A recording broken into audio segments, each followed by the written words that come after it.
5월달 영상교육 2부 올리겠습니다. 고객님은 내 의식주를 해결해주는 고마운 분입니다. 근데 고객님이 과연 내 의식주를 해결해 주기 위해서 우리 미용실 찾아올까요?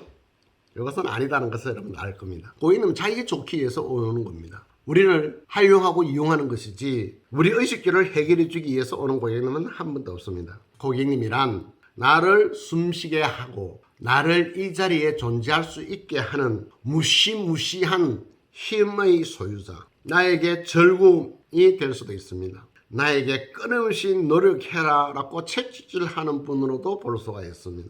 공부해! 명령 지시하는 분이기도 합니다. 또한 희노애락, 내 인생 전부가 될 수도 있습니다. 고객님은 나를 전문가로 달리게 해주시는 고마운 존재이기도 합니다. 사랑과 정성이 꼭 필요한 화분 같은 분이기도 합니다. 나의 미적 감각, 나의 영감을 일깨워주는 걸어다니는 모델 또한 되기도 합니다. 내 목숨 같은 분이죠. 내 인생의 친구이기도 하지요. 나에게 설렘도 주고 또 경각심도 주시는 고마운 분이 바로 고객님입니다. 행복이 뭔지 알게 해주며 나를 변화시키고 성장하게 하는 힘의 원동력일 뿐만 아니라 일을 쉴 수 없게, 공부를 안 할 수 없게 만들어주는 삶의 원동력이 되며 평생 나의 동반자가 바로 고객님, 땀과 노력으로 얻어지는 인적 자원이기도 하고 나에게 프로 미용인이라는 완장을 주는 최고의 선물 꾸러미를 저에게 주는 분이기도 합니다. 연인처럼 가슴이 설레게 만들면서 나를 더 노력하게 만드는 사람이 바로 고객님. 오늘의 나보다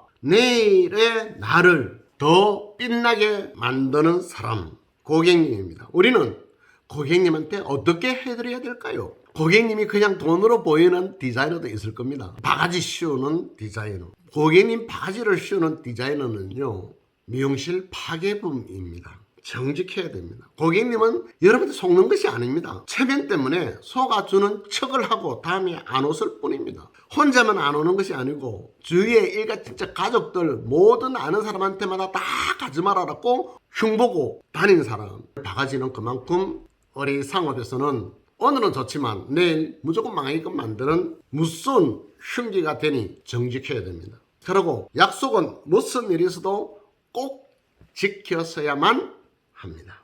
미용사란 무엇을 미용사라고 하죠? 미용사는 제가 생각할 때는 고객님의 거울이 바로 미용사가 아닌가. 그러면 여러분들 어떻게 가지고 있어야 됩니까? 아름다움을 갖고 주는 직업을 가진 여러분은 정말 여러분들이 아름답게 헤어스타일, 화장, 옷 매무새, 표정, 고객을 예쁘게 비춰주지만 깨지면 더 이상 필요 없는 존재가 바로 미용사다. 고객님, 나의 생명줄 놓으면 나는 존재의 의미가 없는 것이 바로 미용사입니다. 10명 고객님 지갑을 여는 것이 아니라 10명 고객님의 마음을 열어주고 고객님을 환하게 웃게끔 미소 머금게 감탄할 수 있게끔 만들어주는 조력자가 바로 미용사입니다. 아름다움을 위해 찾아주신 고만 고객님에게 사명감으로 최선을 다해서 정말 고객님의 협족하게 만들어주는 사람, 자신의 가족도 볼 수 없는 두피, 모발 질, 두상 등등 세심히 만질 수 있고 볼 수 있고 고객님의 마음과 고객님의 생각과 고객님의 상황까지도 가장 잘 어울리는 것을 만들 수 있는 조각가와도 같은 존재가 바로 미용사. 헤어스타일 하나로 누군가에게 신뢰를 쌓는 사람이죠. 빛과 가위만으로 다른 사람을 행복하게 해주는 연금술사이기도 하지요. 고객의 속풀이, 고민 상담을 하는 내 인생의 친구, 동반자이기도 하죠. 요즘도 그런 사람이 있습니다만 30-40년 전만 해도 미용사는요, 동네 아낙네들이 집에 대소사나 고민 상담하는 것도 미용사였습니다. 하소연하는 것도 미용사였습니다. 그런 시절도 있었습니다. 지금도 물론 좀 외곽지역 가면 동네 아줌마들이 모여가지고 하트도 치고 차도 마시고 남편 흉도 보고 시엄마 흉도 보는 공간이 바로 미용실 또 그 미용사가 아니겠는가. 개개인의 특징과 개성을 살려 빛을 발할 수 있도록 해주는 리더. 어느 고객을 만나건 맞출 수 있는 여러 가지 색을 띤 무지개 같은 존재가 바로 미용사이다. 정말 여러분들 미용사라는 직업의 사명감을 가지고 고객님을 응대접대 맞이해 주십사 하는 부탁을 드리면서 하미주는 하미주 매뉴얼이 있습니다. 매뉴얼대로만 해주셔도 여러분들이 고객을 기다리는 것이 아니고 고객님이 여러분을 기다리게끔 만들 수 있다. 매뉴얼에 대해서 이야기 좀 드리겠습니다. 우리 하미주 미용실에 MOT 매뉴얼이 있죠. 고객님이 들어올 때부터 나가실 때까지 첫 번째 놓은 것이 눈 맞춤 미소였습니다. 사랑합니다 고객님, 헤어 하시겠습니까? 두피 하시겠습니까? 네, 안으로 모시겠습니다. 3월하면 옷 받아 챙겨 넣고 가운 입고 그리고 소파로 모시고 차 한잔하고 그 다음 고객님 찾는 디자이너가 있으십니까? 고객님, 그 디자이너 자리로 모시고 가면 됩니다. 매니저가 하는 역할입니다. 디자이너가 고객님을 안내를 받았습니다. 그럼 디자이너 찾아주셔서 감사합니다. 디자이너 넘버 몇 번? 이름 누구누구입니다. 옆에 파트너 소개시켜주는 겁니다. 보조해줄 역할 해주실 파트너 누구누구입니다. 최선을 다해서 모시겠습니다. 고객님, 혹시 시술 중 불편한 점 있으면 고객님 얘기해 주십시오. 그 다음 상담 들어가고 신규 고객님 같으면 체크도 하고 등등. 세상에서 가장 시원한 샴푸 디자이너가 해주는 것이 아니죠. 아무리 숙련된 파트너가 샴푸를 해줘도 고객님은 불편할 수밖에 없습니다. 세상에서 가장 시원한 샴푸는 자기 머리 자기가 감는 겁니다. 내 머리 손질 누가 하는 것이 가장 내 마음에 들까요? 마누라가 해주는 것이 내 마음에 들까요? 제 머리를 제일 오랫동안 만진 손더롱, 해운대 홈펄점 점장 그 이사님이 만져주는 것이 마음에 들까요? 이사님이 해놔도 누가 해놔도 저는 내가 매일 아침에 내 머리 손질하는 것이 가장 내한테 잘 어울린다고 생각하고, 그게 착각인지는 모르겠습니다만 나는 그렇게 생각을 합니다. 고객님도 마찬가지라고 생각합니다. 자기가 헤어스타일이 자기 눈에는 안경이 분명히 될 겁니다. 그러면 상담하기 전에 지금 스타일을 잘 보셔야 됩니다. 그 유사한 스타일이 고객님 눈에는 안경이 될 것이다. 뭐 제 혼자 생각인지는 모르겠습니다만, 그리고 샴푸는 고객님하고 대화를 하면서 하는 것이 가장 잘하는 샴푸가 됩니다. 물이 차가운지 뜨거운지 내포 부분을 더 세척을 해야 될 것인지 안 해야 될 것인지 고객님과 상담을 대화를 많이 하고 샴푸해 주는 것이 맞다. 그리고 여러분들은 일하러 나온 사람이 아니고 돈 벌러 나온 사람입니다. 남자 고객님 들어왔다. 돈 벌러 온 사람은 남자 고객님, 사랑합니다 고객님, 헤어하시겠습니까? 두피 하시겠습니까? 안내받고 소개받고 앉았습니다. 그러면 돈 벌려고 나온 디자이너는 남자 고객님한테 파마하시겠습니까? 고객님 이라고 질문을 합니다. 일하러 나온 디자이너는 컷 하시겠어요? 근데 고객님은 당연히 커터 90% 이상 될 겁니다. 근데 파마를 왜 안 할까요? 파마해달라는 말을 못하는 남자가 대부분입니다. 왜?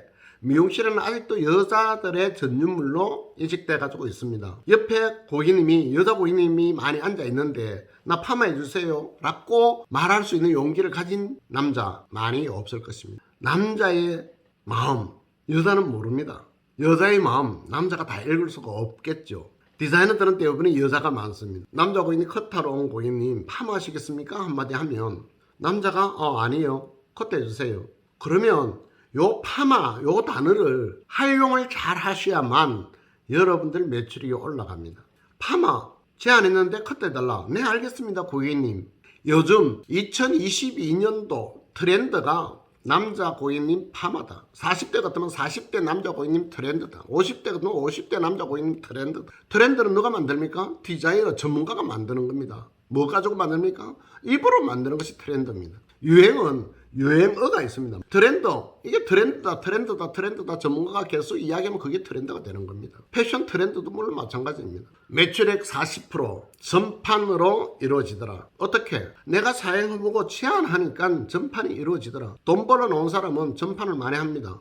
일하러 놓은 사람은 전판 하지 않죠. 전판 어떻게 돼야만 전판이 많이 할 수 있을까요? 알려야 됩니다. 내가 하미주에 있다는 것을, 내가 써본 것이 무엇이다는 것을, 내가 파마를 하고 왁스를 발라보니 손질이 쉽고 세련됐다는 이야기를 많이 듣더라는 것을 알려야 됩니다. 지금 코로나 시대, 지금은 우리는 방역에 철두철미하다. 아침, 저녁, 점심 하루에 3번, 4번 소독을 한다라는 것을 알려야만 그게 소문이 됩니다. 이게 매뉴얼에 있죠. 그런데 안타까운 부분이 많이 있습니다. 하미주 노래 1시간에 한 번씩 꼭꼭꼭 트는 거 매뉴얼이 있죠. 갑갑합니다. 나는 지금 어떻게 나를 알리고 있는가? 아저씨는 지금 이런 식으로 해가 알리고 있습니다. 유튜브에 알리고 있고 학교 가서 강의하면서 알리고 있고 학원에서도 마찬가지고 다른 기업체 가서도 이렇게 알리고 있습니다. 여러분 자신을 의심하고 또 의심해라. 큰 의욕은 큰 진보를 가지고 오고 작은 의욕은 작은 진보를 가지고 오며 의문이 없으면 진보가 없다. 네 진짜 잘 알리고 있는가? 네가 지난달에 알린 사람 알렸는데 몇 명한테 알렸으면 그 알림을 받고 찾아온 사람이 몇 명인지 이것을 잘 통계 분석하게 되면 사학가가 된다. 라고 했습니다. 통계 분석은 내고 있습니까? 지난달에 내가 컷들을 몇 명했는지, 파마는 몇 명이 했는지, 드라이는 몇 명이 했는지, 매출액이 오전에 많았는지, 오후에가 많았는지, 남자가 많았는지, 여자가 많았는지, 해운대구에서 온 고객이 많았는지, 수영구에서 온 고객이 많았는지, 내한테 찾아오는 고객이 30대가 많은지, 50대가 많은지, 70대가 많은지, 이거 한번 나눠봤습니까? 분석해봤습니까? 이런 것을 의심하고 또 의심해라. 여러분들이 성공하고 싶으면 행복지수를 높이고 싶으면 세상의 모든 위대한 발견은 상식과 간섭에 대한 의심, 도전에서 출발했다라고 했습니다. 알리세요. 나를 알려야 고객님들이 찾아옵니다. 기술력, 서비스, 판매 전략 잘 세우고 잘 알려서 성과를 만들어내는 여러분 기대하겠습니다. 깨진 독에 물이 채워지지 않는다 그랬습니다. 이건 서비스죠. 여러분들한테 뭐가 깨졌을까요? 자기 소개 안 하는 것이 깨진 것이 아닐까? 명함을 안 주는 것이 깨진 것이 아닐까? 눈 맞추지 않는 것이 깨진 것이 아닐까? 상담을 대충대충 한 것이 깨진 것이 아닐까? 그게 구멍이 아닐까? 대답을 예쁘게 하지 않은 것이 깨진 구멍이 아닐까? 예, 님, 다, 까를 사용하지 않고 알았어요. 잠시만요. 물온도는 괜찮으세요? 기다려주세요. 이런 단어들이 깨진 구멍이지 않겠습니까? 구멍 난 곳을 때워라. 기초 기본에 충실해라. 무표정, 무관심, 무응답, 무시, 무반응, 강요, 태도, 명분이 약하다. 찬스를 활용하지 못한다. 이런 것이 깨진 구멍이 아닐까. 찬스, 고객님 질문을 찬스로 활용하지 못한다. 고객님이 요즘 머리가 많이 빠지는 것 같은데 어떻게 하면 좋아요? 이렇게 질문했는데 찬스로 활용하지 못한 사람 이랍니다. 몇 개 정도나 빠집니까? 50개, 70개 학교에서 배웠는데요. 하루에 70개 정도 빠지는 것은 정상입니다. 한 절기에는 다 빠집니다. 이렇게 대답하는 사람도 있습니다. 고객님 물었을 때 이유가 있었지 않습니까? 왜 물어봤을까요? 걱정이 돼서 물어봤습니다. 이렇게 머리가 하루에 50개, 100개씩 빠져가지고 대머리 될 거 아니야? 그럼 뭐 해야 됩니까? 네. 지금 한 절기에 많이 빠지는데 이대로 방치하게 되면 대머리가 된다. 그러면 샴푸는 어떤 샴푸를 쓰고 관리는 어떻게 하고 이걸 갖다가 전문가의 지식으로 고객님한테 설명하고 제품을 얹어서 사용하게끔. 그러면 고객님도 좋고 여러분도 좋고. 고객님 왜 좋습니까? 그 좋은 샴푸를 좋은 제품을 쓰니까 믿음이 갑니다. 그렇게 해가지고 안 빠지면 고객님도 돈을 물론 지불했지만 걱정거리 들어줬으니까 그게 전문가인 여러분들이 해야 될 일 아니겠습니까? 찬스 활용, 취미 물어봐라, 친구 물어봐라, 가족관계 물어봐라, 손질관계 물어봐라, 고향이 어딘지 물어봐라, 어떤 학교 나왔는지 물어봐라, 고객님 최근 관심사에 대해서 물어봐라, 고객님 지난번 이용했던 미용실이 어딘지 물어봐라. 예쁘다, 아름답다, 정말 대단하십니다, 박수 치줘라, 감동받아라. 내가 먼저 감탄사를 쓰라. 그러면 고객님은 행복해집니다. 편안한 자리가 됩니다. SNS, 손편지, 문자 지금 쓰고 있죠. 말로 대화하지 말고 화술로 해라. 겸양을 써라. 완곡합법 써라. 쿠션 메터 써라. 비즈니스 용어를 써라. 어디서? 미용실에서는 비즈니스 용어로 써야 됩니다. 미소 가득, 밑밥, 씨앗을 많이 뿌려라. 집에서 손질 방법 어드바이스는 모든 고객님 좀 다 해줘야 됩니다. 여러분들이 전문가이니 여러분들이 알고 있는 거 여러분은 상식이지만 고객님 입장에서 보면은 상식이 아니고 전문 분야가 됩니다. 지시명령 반말. 자, 절대 하면 안 된다. 요자 절대 쓰면 안 된다. 요자는 불운을 부른다라고 했습니다. 그게 깨진 독 구멍입니다. 아무리 광고를 하고 해서 고객을 채워도 다 빠져나가고 없어질 것이다. 왜 고객님의 소리에 집중해야 하는가? 나는 내 모습을 모릅니다. 그래서 옛날에 모니터 요원이 30명씩 다닌 적이 있었습니다. 그때가 고객님이 만족도가 가장 좋았고 고객도 제일 많았을 때죠. 내 모습 내가 모른다. 남이 지적해주면 기분 상해하면서 반항심만 키우는 우가 될 소지가 상당히 많았습니다. 그래서 모니터 요원이 모니터의 내용을 토대로 해서 교육을 시킨 적이 있었습니다. 모니터 내용이 깨진 구멍을 막기 위해서 모니터를 했습니다. 대기업에서는 어떻게 할까? 대기업에서는 컨설팅 회사에 외주를 주죠. 메모선, 함의제의 모선, 컨설팅 받아 개선하고 보완하면 절대 강자가 될 것입니다. 아니면 지금 아저씨가 영상에서 하는 이야기만 행동으로 옮겨도 여러분들이 세계 1등 절대 강자가 될 것입니다. 깨진 또 구멍을 찾는데 많은 돈 들일 필요도 없습니다. 앞에 사람한테 질문만 하면 됩니다. 고객님한테 질문하면 됩니다. 내 파트너한테 질문하면 됩니다. 내 옆에 있는 디자이너한테 질문하면 됩니다. 왜 내 모습을 찾아서 강점으로 만들어 경쟁력을 강화해야 할까? 경쟁력을 강화해야만 여러분 꿈이 이루어지는 겁니다. 부자가 되는 겁니다. 행복 지수가 올라가게 되는 겁니다. 우리의 사업이 무엇이냐? 월마트 공급망 관리 시스템에 세계 최고의 경쟁력을 갖추게 된 것은 경영학의 대가 피터 드러커 선생님의 근원적 질문과 컨설팅 덕분이다. 이 책에 나와 있는 겁니다. 피터 드러커 선생님, 월마트 CEO 샘 월턴 회장님한테 회장님이 지금 운영하고 있는 월마트 사업 본질이 무엇이냐는 질문에 샘 월턴은 우리는 본질이 서비스업, 소매업이라고 했습니다. 월마트 정말 소매 맞죠? 우리가 생각할 때 샘 월턴도 그렇게 생각했으니까. 그런데 피터 드러커 교수는 아니라고 했습니다. 샘 월턴 회장이 상고처를 해가지고 답을 찾아낸 것이 상품 이동업으로 정의를 해줬습니다. 그 이후부터 샘 월턴 월마트는 세계 시장을 점령하게 됩니다. 기가 막히잖아요. 중요한 시기마다 드러커식 질문, 의문, 의혹을 던지고 해법을 찾아 행동으로 옮겨라. 세계적인 경쟁력을 가질 수 있을 것이다. 부자가 될 수 있습니다, 여러분. 나에게 질문, 의문, 의혹을 던져라. 존 워드메이커, 백화점 왕. 1838년생이니까 그 100한 몇십 년 전에 존 워드 백화점을 만들었습니다. 미국의 최신 장관도 했습니다. 그때 광고라는 개념이 없을 때였습니다. 존 워드 메이커가 최초로 신문에 광고를 냈던 인물입니다. 그리고 교육장을 만드는 사람입니다. 직원들 서비스 교육이 아니고 직원들 판매 전략 교육을 시켰습니다. 그때 나온 것이 1타 3피. 한 클레 장갑 사러 온 사람한테 세 클레 파는 방법을 직원들한테 강의를 했습니다. 양복 사러 온 사람한테 와이셔츠, 넥타이, 신발, 양말까지 제안하는 강의를 한 사람이 존 워드 메이커입니다. 꿈이 있고 목표가 있다면 벽돌 한 장부터 시작해라. 그래야 큰 건물 완공할 수 있다. 질문의 차이. 계란을 넣을까요? 라는 질문. 신선한 계란 하나 넣겠습니까? 하는 질문. 하나 넣을까요? 2개 넣겠습니까? 하는 질문.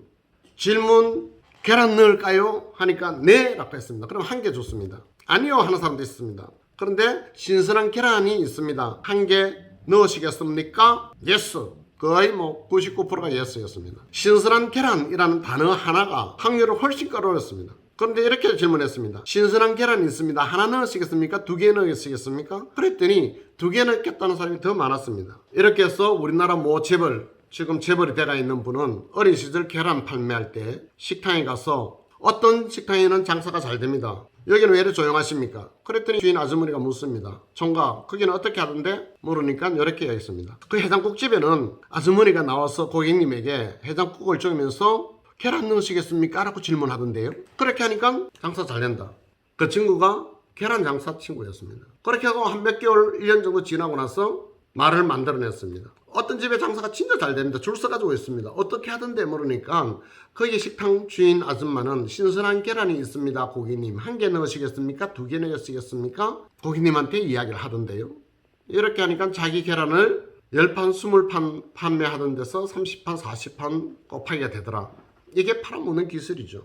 대구에 있는 모 불고기집 주인 아들이 알바를 딱 하면은 매출액이 곱하게 된다. 점심 식사에 곰탕만 설렁탕만 판매되는 것이 앙금이가 나가고 불고기가 나가고 이게 뭡니까?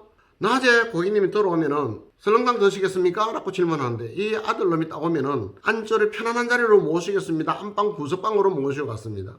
오늘 소 작업했던 좋은 부위가 있습니다. 앙금이 드시겠습니까? 제비초리 드시겠습니까? 이렇게 하면 매출 올리다. 이 질문의 차이입니다. 여러분 쉽게 돈 벌 수 있습니다. 파술, 비즈니스 용어 공부 더 많이 하셔야 되겠죠. 아저씨도 더 많이 공부하겠습니다. 그러면 올덴 학원에서 질문 받았던 내용, 그리고 올덴 미용학원 여러분 인터넷 들어가 보시면 그게 후기글 올리는 거 여러분 참고하셔도 될 것 같습니다. 아저씨 강의 끝나고 나서 내용을 다시 한 번 더 간추려서 설명해달라. 운명에 대해서 다시 한 번 더 간추려서 설명해달라 그랬습니다. 여러분 운명 바꾸고 싶지 않습니까? 운명의 뿌리는 생각입니다. 생각의 뿌리는 환경, 환경의 뿌리는 관계성입니다. 관계의 뿌리는 적선, 봉사, 배려, 베품, 이해, 인정, 고맙습니다, 감사합니다, 덕분입니다. 정말 대단하십니다. 관계의 뿌리는 사랑이더라는 겁니다. 내가 봉사하니 앞에 사람들 잘해주니 관계가 좋아지고, 누구한테 잘해줘야 됩니까? 우리 직원에게, 우리 내 파트너에게, 내 앞에 모시고 있는 고객님에게 정말 성심성의껏 잘해주면 고객님과의 나의 관계가 좋아집니다. 관계가 좋아지면 환경 분위기가 좋아지고, 좋은 환경 좋은 분위기에서는 좋은 생각을 하게 되고, 좋은 생각을 하게 되면 좋은 말을 하게 되고, 좋은 말을 하게 되면 좋은 행동을 하게 됩니다. 좋은 행동이 모이면 좋은 습관을 가진 사람이라고 하고, 좋은 습관 가진 사람을 우리는 인격이 되었다, 인품이 되었다, 성품이 좋다, 성격이 참 좋은 분이다. 인격과 인품, 성격, 성품이 내 운명을 멋있고 폼나게 만들어 드릴 것입니다. 먼저 교양 있는 사람, 정직한 사람, 성실한 사람, 예의 바른 사람, 그런 하미주인이 되어 주십사 부탁드리면서 이 시간 여기까지 하겠습니다. 스마일.